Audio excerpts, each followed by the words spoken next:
Hello, Internet, and welcome to my live reaction for Eden Zero, Chapter 100. We are officially in the triple digits, folks. When we last left our heroes, the Belial Gore largely returned to peace after Draken's fall. Draken withered up like an old man. Sabir gave Wise the pendant back, and we found a little bit about how that story all ended. How Sabir had found it on one of his henchmen after Wise left him. Alpha Wise told Sabir to keep it as a reminder of how he had failed to trust his friend. Meanwhile, a conversation on the Eden Zero reveals that no one except Rebecca remembers Captain Connor. So I think that's what this chapter is going to be about, as it is titled Chapter 100, Eden's 1.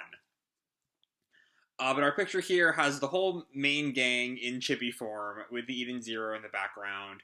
We got Shiki, Rebecca, Pino, Happy, Wise, and Homura. It's just a really nice, celebration of the crew. Anyway, we open on the water planet, Blue Garden. Adventurers Guild, Shooting Starlight. And so yeah, we're here talking with Noah. With the help of your strength and courage, Draken has been defeated and is now in the custody of the Interstellar Union Army. You have my sincerest thanks. Peace has been restored to the Sakura Cosmos. And yeah, we see, just looking at there's some interesting, blocking going on here. Rebecca, Homura, and the mascots are on the couch. Shiki's standing behind them, and Wise is, way back in a corner. I'm not entirely sure why.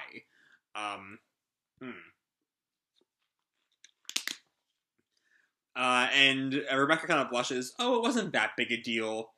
And Homura kind of corrects him. Our fight was not for the peace of the cosmos. But Noah continues. By all rights, we should award you the Grand Cordon of the Cherry Blossom amid much fanfare. But the success of this mission relied on Rebecca's cat leaper powers. If I report this to my superiors, it will complicate matters for all of you as well as myself. The only solution is to ask that you remain anonymous. Hold up. Wait a second, this is Noah, right?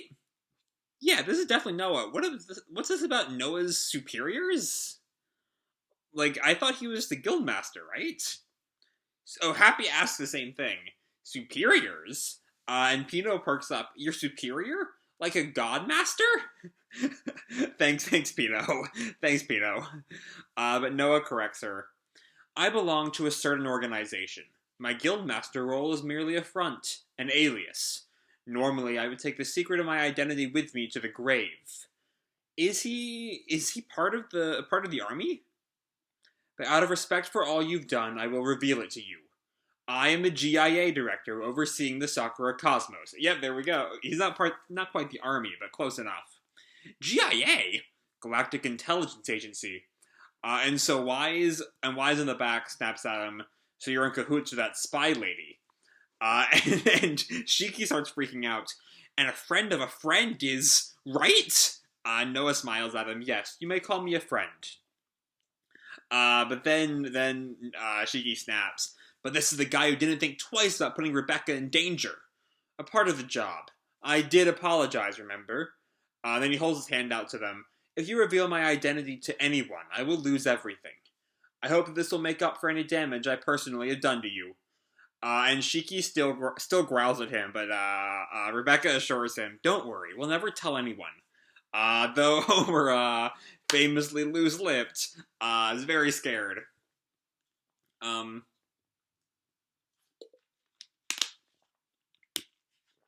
sec, sorry, my throat is just, sore, even sorer than usual tonight. Anyway. Rebecca turns back to Shiki and the gang. Listen, would you all go downstairs without me? I want to talk to Master Noah alone. You want me to leave you with him? I'll be fine. Noah just looks at her confused as the rest of the group leaves. And so they're just sitting there alone. And Rebecca asks him, You've known that I have this power since I was a little girl. Yes. Does that mean that you know who my parents are? Or if I have any family? I'm sorry to tell you this, but no. To be honest, I did check your background. I wanted to know where your power came from. There's a strong possibility that your power originates somewhere beyond my reach. Somewhere in outer space. I see. And one more thing. I wanted to ask about a man named Connor. Noah looks questioning at her, and I guess she, tells him the story. Um, and Noah lays out, I see. So you're saying someone who existed in world number 29 is not in world number 30. No one on the Eden Zero remembers him, or I guess they never actually met him. It was Mr. Connor who took us through the debris field, so we can make a 3-day journey in just one day. If he isn't in world 30, the dates of these worlds shouldn't match up, but there was no discrepancy. Right. Oh yeah, that would be a weird thing, because he did help him take a shortcut through that debris field outside Sun Jewel. My friends say that there was no debris belt, that it was always a 1-day journey. Huh, that's interesting. How intriguing. I'm glad I could save Shiki and the others, but when I think that someone else's whole existence may have been erased because of it... Noah comforts her. The odds of that are slim. I suspect that the events of the past were changed through some other power than your own, Rebecca. Does that mean there's another cat leaper out there? She, jumps up at that. It is a possibility. I will look into it. Thank you very much. Noah stands up and turns around. Now, I hate to keep your friends waiting. You'd better go. All right. I wish you fair adventures. Thank you. I'm on my way. And then she leaves the Noah's office and runs right into Lobelia. Lobelia? And the two of them kind of look at each other for a moment. And Rebecca looks down as she gets closer and kind of bows a little bit. I'm sorry. What are you apologizing for? It was my fault Draken captured you. He did it to get to me. That's a weird thing to do. We're not even friends. Well, and she flashes back to Draken in World 29. Hurt her as much as you want.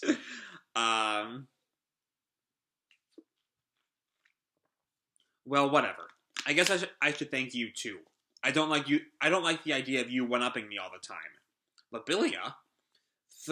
Thank you for saving me. She can barely get it out. But Rebecca smiles at her, and then Lobelia just snaps away. Bye.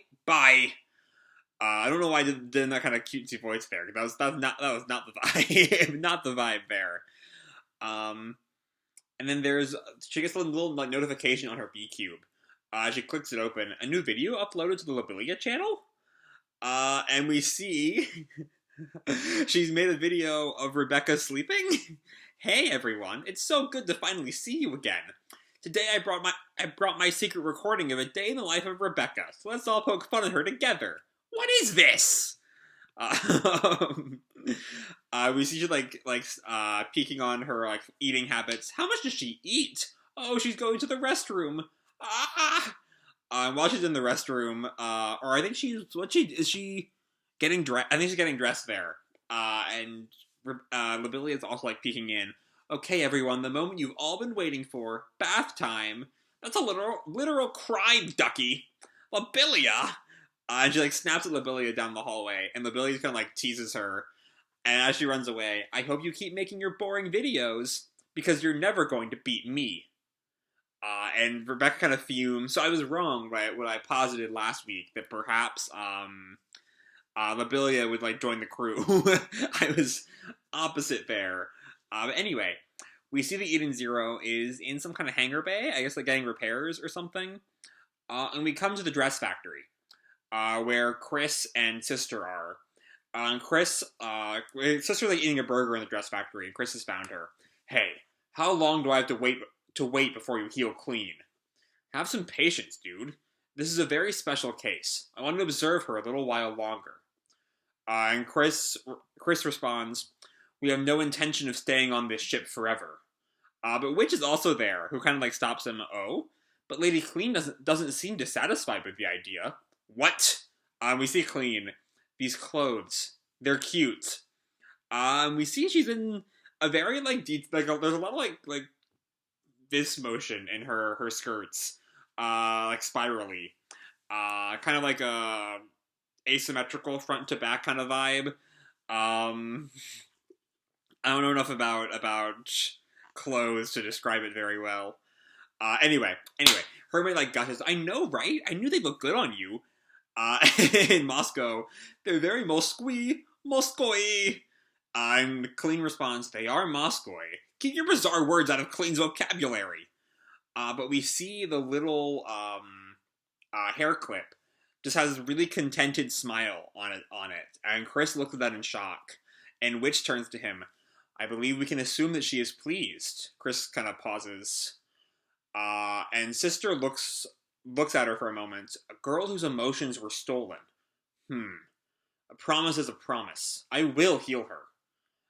Now we're in the Shooting Starlight like main reception area. As the other the non-Rebecca members of the crew are like looking up at something, and Shiki says, "She'll grant the wish of anyone who meets her. The matriarch of the cosmos, Mother." So yeah, here with Chapter 100, we are, reestablishing our goal of meeting Mother, which we can do now because we have all 4 star shines, and Draken is no longer on our ass. So like we can do that now. And now it's finally time to start our quest to find her. And just then Rebecca comes downstairs. And she like walks down the stairs and yells out, "My wish is to be the #1 beekeeper in the cosmos." And Shiki looks back at her, just noticing her. "My wish is to be friends with Mother." And Wise, "I wish for loads of cash, beautiful women," and Happy cuts him off. "I'll wish for lots of fish. I'll ask her to make me human." There's Pino, with the best goal. I think I would like. Do you suppose I could wish to meet my mentor? Which I don't know if she can. I don't know. Do you think Mother can resurrect the dead? And is that Homer's goal now, to resurrect Valkyrie? Like, is that her dream? I mean, like reuniting with Valkyrie was her dream initially. But now, like, she knows that Valkyrie's dead. So is that still her dream? That's kind of the first time we've heard this. Also, I'm going to talk about this scene in more detail in the retrospective part of the video, so just you wait on that, because I do have some thoughts on this scene. But anyway, and with wishes in our hearts, we'll go to outer space. Yeah! But Shiki turns to them. "But first, I have a favor to ask. I want to go see Granbell one last time, because maybe everybody's back to normal." Oh no, they're all still frozen. Right, because when they left, they thought that that the robots had turned evil. But Rebecca turns away. "I don't know. Please, I want to visit Grandpa's grave too." We see somewhere in the Sakura Cosmos what approaches. We see Ziggy's emblem and the Eden's One, Connor's ship. Though it has like a fish head instead of a dragon's head. But it is still like the distinctly Ziggy emblem. Like it's, based off of Ziggy's face. And a robot comes in. "Captain, we are receiving a signal." "Aye. Is something the matter?" And yeah, it's very clearly Connor. "Oh, I'd just be having a strange dream is all. I was wrapped up in something warm, like a family. And in the dream I let myself... No, it doesn't matter. The time has come to keep me promise. The Eden's One is setting sail for Granbell. Eden's One, Captain Connor. And on the planet Granbell, we see that one of Ziggy's eyes has lit up. And to be continued, Chapter 101, Singularity.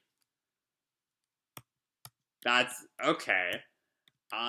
So anyway, what I was going to bring up about, I brought up before, how I kind of saw leaving the Sakura Cosmos as being equivalent to entering the Grand Line in One Piece.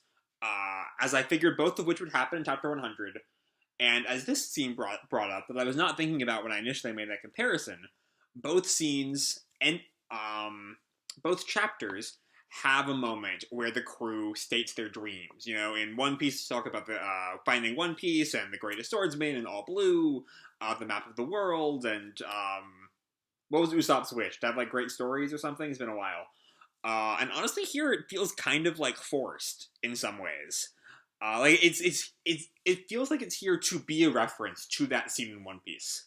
Like Shiki and Rebecca have like clear cut dreams, Wise notably doesn't. He's like, I want money, I want to have sex. That's about it. Pino, of course, has like the most clear cut dream and the most poignant dream. And Happy and Homura are just kind of there. Like there's no sense, again, like I kind of brought up, but Homura is trying to resurrect Valkyrie. And it feels like it's there so that they can match the scene in One Piece, which is kind of a knock against it, but not really. Anyway, Noah is part of the GIA, which I don't know what I was expecting for Noah, but I was not expecting that. And also, given what we see about whether or not we're actually leaving the Sakura Cosmos anytime soon, like, I was just going to say, are we going to see Noah anymore? Just because, we're leaving the Sakura Cosmos. But, like, we might not be, because we're going to Granbell, right? That's the next place. Even though Rebecca hasn't actually said, alright, let's go to Granbell, the fact that Connor is going to Granbell and Ziggy is reawakening are both very much like, yeah, we're going to Granbell. Which means that we're not actually, unlike One Piece, we're not leaving the Sakura Cosmos in Chapter 100. Which is interesting. But yeah, I don't know. This is very much, an end of an arc chapter, a setup for the next part. But now we're gonna re-meet Captain Connor. Have to deal with a singularity, which I imagine will somehow be tied into Connor and what happened to him and why he was no longer part of the Eden Zero in World 30. But for now, we'll have to wait and see. So we have a new goal to Granbell, where we will find Connor. And that's kind of all I have to say for this chapter. Hope you all enjoyed the chapter and the video itself. If you did, feel free to drop me a like or subscribe or, do whatever makes you happy, And remember, your life is your own, okay? Bye!